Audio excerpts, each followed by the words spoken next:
Imaginez que dans un calcul, je me retrouve avec du x carré moins 25 et que mon but, ce soit de factoriser. Factoriser, je vous rappelle, ça veut dire transformer une somme, ici j'ai une soustraction entre deux choses, donc on appelle ça une somme, en produit. Donc je voudrais qu'à la fin, ce soit un produit, c'est-à-dire qu'il faudrait que ce soit égal à quelque chose fois quelque chose. C'est ça, factoriser, hein, transformer une somme en produit. Là, si j'applique les méthodes habituelles, méthode du facteur commun par exemple, je suis bien embêté parce que ça c'est divisible par 1, 5 et 25, et ça c'est divisible par 1, x et x carré. Donc le seul terme commun, le seul facteur commun c'est 1, ça ne me sert à rien, quoi. Donc, méthode du facteur commun, c'est pas terrible. Par contre, ce que je remarque, c'est que ce 25, en fait, je pourrais l'écrire autrement. Je pourrais l'écrire 5 au carré. Alors, on va essayer de ne pas donner la solution avant, hein, on va chercher. Donc, ce que je vais dire, c'est que je vais avoir cette chose-là, je vais la transformer en x carré moins 5 au carré. C'est la même chose, hein, on est bien d'accord. 25, c'est 5 au carré. Et là, je ne peux pas m'empêcher de remarquer que ça, c'est la même chose en fait. Hein. Qu'est-ce qui joue le rôle du A? En fait, le A, c'est x. Et ce qui joue le rôle du B? Le B, c'est 5. Et donc finalement, si jamais je sais que A au carré moins B au carré est égal à A plus B facteur d'1 moins B, il me suffit de remplacer A et B par les valeurs données par la formule. Donc ça veut dire qu'en dessous, sans faire aucun calcul, c'est ça qui est important, on ne calcule pas, hein, eh bien je vais recopier cette formule, je sais que ça est égal à ça, donc ça sera égal à ça. Je mets mes parenthèses. Ça y est, j'ai factorisé. Et je vais écrire donc A. Le A, c'est x. Plus, parce que là j'ai un plus, B. B, c'est 5. Facteur de A. Le A, c'est x. Moins, parce que j'ai un moins dans la formule. Moins. B. Le B, c'est 5. Et donc, j'ai réussi à factoriser cette expression. X carré moins 25, c'est x plus 5, facteur de x moins 5. Je mets un autre exemple? Alors, dans cet exemple, ce n'est pas plus compliqué. Il y a une étape supplémentaire, c'est tout. Mais il faut arriver à factoriser cette chose-là. Donc, il faut arriver à transformer cette somme-là, ça moins ça, il faut le transformer en quelque chose fois quelque chose. Et comme je suis dans une vidéo sur les entiers remarquables, eh bien, je vais essayer de reconnaître du a carré moins b carré. Déjà, il y a un carré qui est évident là. Hein. Le a au carré, le voilà. Et le b au carré, c'est clair, ce sera 7 fois 7, 49. Donc, je l'ai aussi. Allez, je vais recopier en mettant les choses comme il faut. Donc, ça nous fait du 2x plus 3 au carré moins 7 au carré. Je pense que là, vous êtes d'accord, c'est la même chose. Maintenant, je vais m'intéresser à savoir qui est A et qui est B. Pour le B, c'est évident, hein, c'est 7.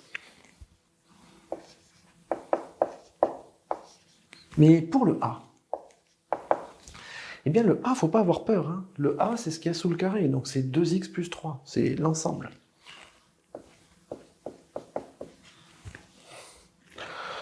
Ce que j'écris en rouge, bien sûr, c'est sur le brouillon. Hein. Alors, je vais remplacer égal. Ces parenthèses, c'est parce que l'identité remarquable me donne des parenthèses. Je vais avoir un plus, je vais avoir un moins, puisque là j'ai un plus et que là j'ai un moins. Ensuite, là je vais mettre mon A. Le A, c'est 2x plus 3.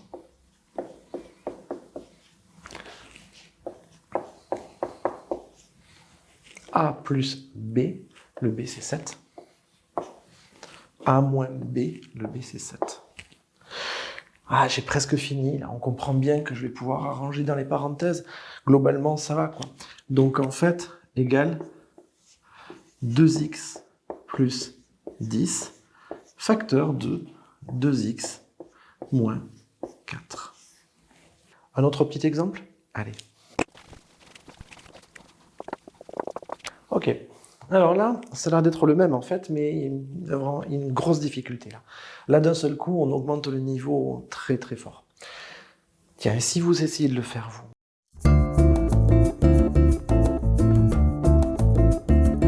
C'est bon? Allez, on regarde ça. Donc, 64, c'est 8 au carré, ça pose pas trop de soucis. Donc, je vais avoir 8 au carré moins 5x plus 7 au carré. Là, on se demande ce que le prof a voulu dire par il y a un gros saut au niveau de la difficulté. C'est beaucoup plus dur, pour l'instant, c'est pareil. Et en fait, ça vient du fait que la partie complexe, en fait, se trouve à droite et non pas à gauche. Vous allez voir, ça va changer les choses. Alors, combien vaut A? Le A, c'est 8, de façon évidente. Et le B? Le B, de façon évidente, c'est 5x plus 7. Jusque-là, pas de souci, hein, on fait comme avant. Allez, on y va. Égal.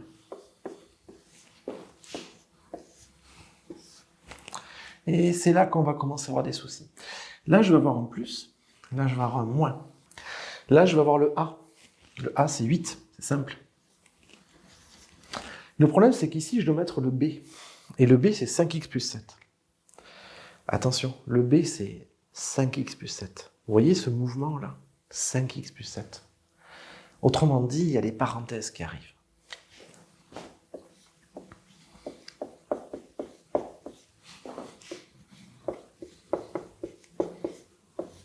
Alors, il y a des élèves qui vont me dire, oui, mais ça ne sert à rien ces parenthèses, parce que j'ai un plus devant. Du coup, plus devant la parenthèse, ces élèves se souviennent bien de leur cours de quatrième, ça ne sert à rien. Ils ont raison. On va pouvoir les supprimer, elles ne servent à rien. Je vais le faire. C'est pas évident. Voilà. Oui, mais là, elles sont utiles. Parce qu'en fait, c'est 8 moins le résultat de tout ça. Ça veut dire que je vais enlever 5x, je vais faire moins 5x, mais je vais aussi enlever le 7. Si jamais je veux enlever ces parenthèses, je vais devoir faire moins 5x, moins 7. Et là, il y a une grosse difficulté. Étape suivante. Étape suivante, donc, sur la première parenthèse, pas de souci, 8 et 7, ça fait 15, j'obtiens 5x plus 15, facteur 2, qu'est-ce que j'ai ici? Moins 5x, ça tout le monde l'a vu.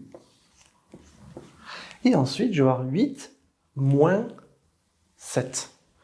8 moins 7, ça fait 1. Alors, juste pour terminer en beauté, on pourrait se dire que là c'est fini. En fait, pas vraiment. Si la consigne c'est de factoriser, ça sous-entend toujours factoriser au maximum. Et là j'ai quelque chose là, hein. Je vois bien que 5 est facteur commun de cette chose-là.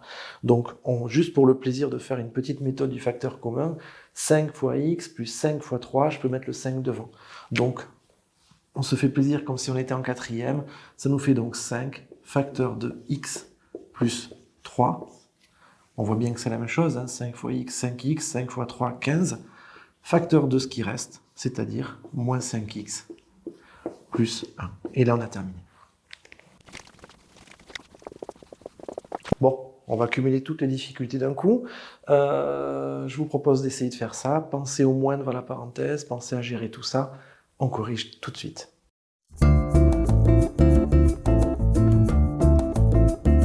C'est bon? Allez. Donc, cette fois, pas d'étape intermédiaire. J'ai directement a carré moins b carré. C'est plus simple, hein.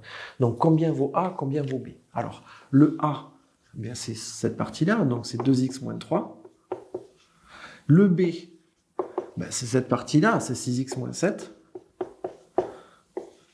Et donc, je n'ai plus qu'à remplacer directement. Alors, j'ouvre mes parenthèses. Ça fois ça. Peut-être facteur de ça fois ça. Alors, entre les deux, j'aurai un plus là, entre les deux, j'aurai un moins ici, et je vais commencer à recopier. Donc là, j'ai 2x moins 3. 2x moins 3, et je vais mettre des parenthèses. A plus B. Le B, c'est 6x moins 7. Et je mets les parenthèses. Ici, pareil, 2x moins 3.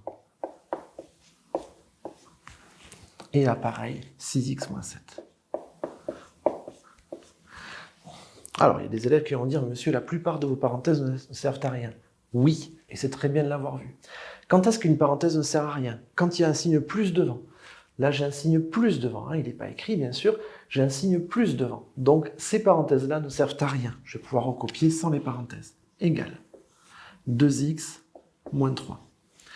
Là, ces parenthèses, elles ont un plus devant. Elles ne servent à rien. Je peux recopier sans les parenthèses. Plus 6x moins 7. Ici, toujours pareil, j'ai un plus devant, ça ne sert à rien. Donc 2x moins 3. Apparemment, j'ai mis que des parenthèses inutiles. Sauf là, j'ai un signe moins devant. Et donc, on l'a vu en quatrième, je dois changer tous les signes qui sont à l'intérieur de la parenthèse. Donc, je vais devoir écrire moins 6x. L'opposé de 6x, c'est moins 6x. Et l'opposé de moins 7, c'est plus 7. Plus 7. Alors, ça me donne quoi finalement? Ça me donne du 2x plus 6x, ça me fait du 8x. Moins 3 moins 7, moins 10.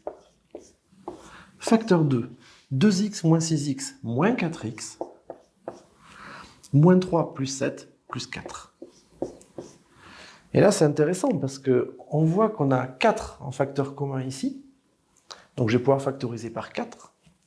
Et là, on a 2 qui est en facteur commun ici. Donc, je vais pouvoir factoriser par 2.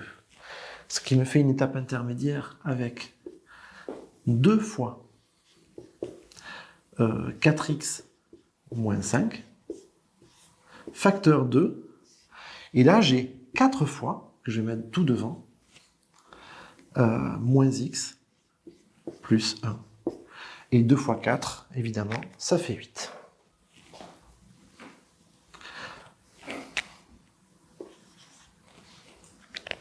Résultat final, 8, facteur 2, 4x moins 5, facteur 2, moins x plus 1. Voilà, ça termine cette vidéo, j'espère qu'elle vous aura été bien utile. C'est pas quelque chose de forcément très simple, surtout dans les derniers exemples. Évidemment, au niveau brevet, on va pas beaucoup vous embêter avec le moins devant la parenthèse, mais au niveau seconde, oui. Par contre, on se gênera pas pour le faire. Je vous souhaite une bonne journée, n'hésitez pas à commenter, à poser des questions s'il y a des soucis, et à bientôt. Au revoir.